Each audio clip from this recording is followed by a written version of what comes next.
G'day, I'm thick as a brick Yorkshireman, living down under here in Australia, roasting to death today. Well, it's not that bad, it's very, very hot, which you get, but we can't afford air conditioning really because of the price of electricity, because in Australia we're trying to save the world from becoming a dying and dirty planet for some reason, and at the same time we want to have open borders and let millions and millions of people in, because that's the future according to UN. If you like your own country, you're initiating hate speech by loving your own country. Very odd that. You know, you're not allowed to love your own country anymore, except if you're Chinese, of course you can, and you'll be honoured by the UN. There you go. Hypocrisy amongst leadership is just about everywhere these days, isn't it? Take the EU. Why is the EU dictatorship now, unelected dictatorship that has taken over Europe, that's conned its way into supreme power over those states and wants to make that it's at the head of a European state? So it wants to be a sovereign state in itself. It's rather bizarre, isn't it? These people aren't afraid of Brexit because they know that it may cause a bit of a struggle for the British people, but we know that technology and various things happening within the alteration, evolution of currency allows for any nation now to evolve itself and adapt itself out of any financial circumstances if it so chooses to, once it starts adapting and understanding how to use blockchain currency systems and stuff like that, which I'm not an expert on, but I get the indication that that is maybe a future for people to become free of the major corporations, which the EU is an unelected people in a corporation wanting to rule the world with their open borders and all that sort of stuff. In other words, destroying the world and immunity of many countries, and the idea that will one day make the world a better place. Either they're brain dead or devious. I can't quite make my mind up which one, or both. Obviously they're not very bright after all. And the thing is, they fear people Brexit leaving, because if it's successful, which it can be, then all other countries in Europe will say, well, they can do it, so can we. And that's as simple as that. That's what they fear. Brexit leaving, people leaving, the British people going and become an independent nation again, untying this stranglehold, this chains it's got around it. It's become a slave, literally a slave. Now the EU wants 100 billion euros off England before it can leave, and it was 50 million last week. So it's just negotiating like some cheap carpetbagger that it is, with no scruples, no ethics, no morality, and not give a damn at all about the English people. Therefore, you have to say it doesn't give a damn about humans whatsoever. So therefore, all the people it says let them from Africa into Europe, it doesn't care about them either. It's just playing some nasty, dirty, cynical game with the human race itself, because they think they're above and beyond. They think these elite are above and beyond the human race, when in fact they're all equal to anyone. Let's face it, they want about equality, and these people are inferior in some of us minds now. No, because they've got lots and lots of money, they think that makes them all more intelligent and more powerful. Actual fact, it just shows they can make lots and lots of money and then use that to corrupt systems like George Soros is. And for what purpose? Purely negative.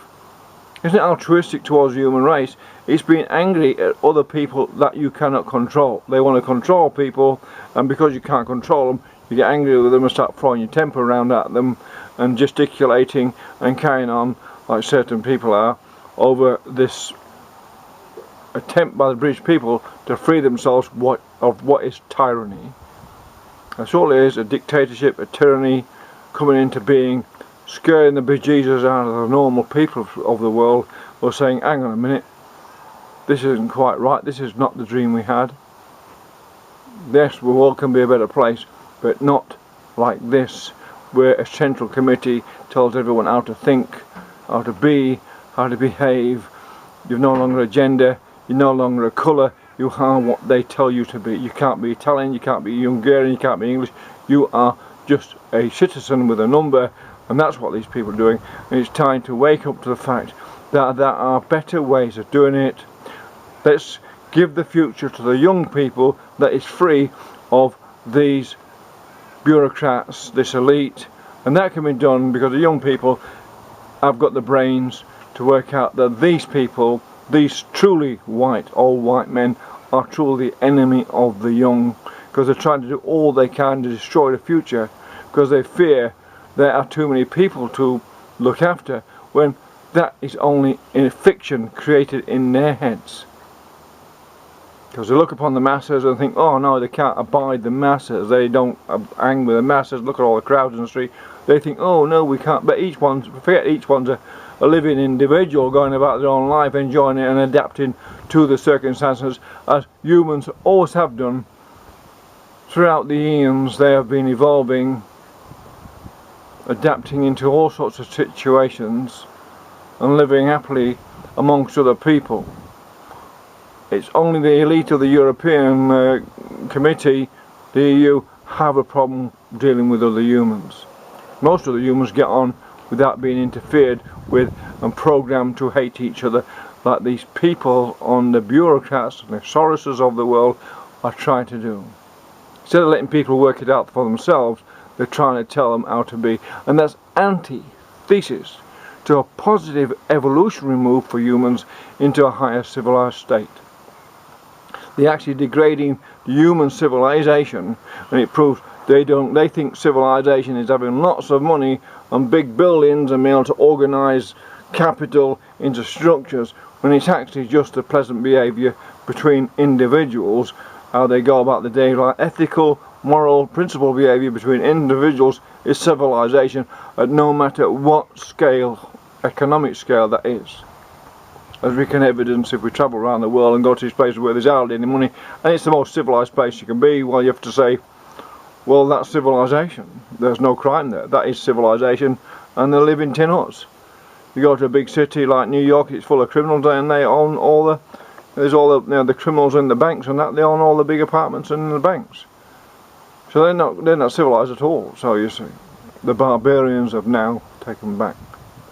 But the young people must take the future for themselves, adopt systems so they don't need these corporations.